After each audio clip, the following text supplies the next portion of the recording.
one really fun part is when I talked to Beto about this race. Beto's U.S. congressman, so he actually remembers Donna's opponent because Donna's opponent has been in Congress for quite some time.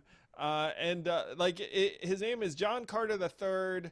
He's 78 years young, and I believe that he's been in Congress for perhaps like the better part of 20 years, 17 years, 20 years, something along those lines. Nine Um, terms.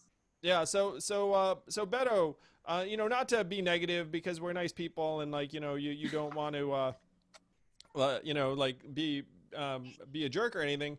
But can you talk about the massive gulf between having John Carter represent this district and have Donna represent this district?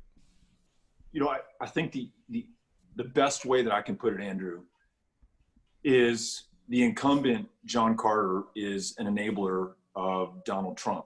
So if you are horrified, as you should be, if you're a sentient human being, that this administration has put kids in cages, that in fact this administration has lost the lives of 6 children in our custody and care who are apprehended for the crime of fleeing the most brutal and violent countries on the face of the planet and traveled 2,000 miles to come to this country to seek asylum to do so.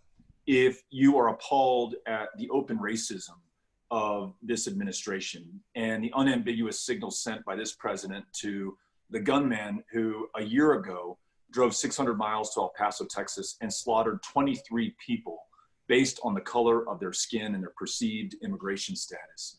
If what this administration has done in the face of the deadliest pandemic since 1918 that has claimed the lives of nearly 160,000 of our fellow Americans, 1/4 of the total death total on planet Earth. If any of this moves you in any way, know that the incumbent that Donna is up against has enabled every single one of those actions. And there has to be accountability, right?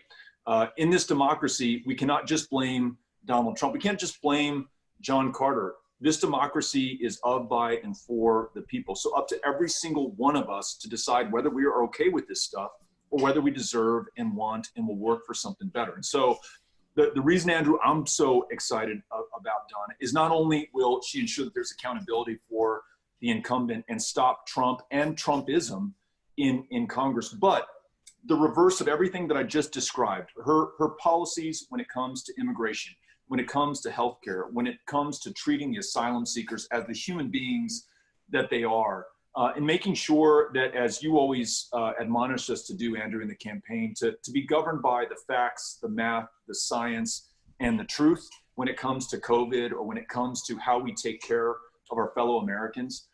She is in many ways the antithesis of Trump and Trumpism and the kind of Trump enablers that we have in the incumbent that she's up against. Like if you look at Donna, she does sort of seem like the opposite Right. of a lot of what we're seeing right now. I want to add on to what Beto is saying because it's really important. In Taylor, Texas, which is in my district, we actually have a immigration detention center. It's a women's detention center, and the people in this district have been protesting outside this detention center for many months now, wanting it to be shut down and closed, and as it should be, that we should, this is so un-American for us to detain people who are trying to escape violence, as Beto mentioned. It is also important to know that my opponent has taken PAC money from the GEO group that runs private prisons on the border of this state, where a 16-year-old boy died on a cold concrete floor, and that is unacceptable. That is not who we are as Americans, and we won't accept it. And we will change this policy no matter what. These are the things that got me off of my couch saying, enough is enough. I'm going to do something about it. We need to come together because we can solve these problems, and we're way better than that.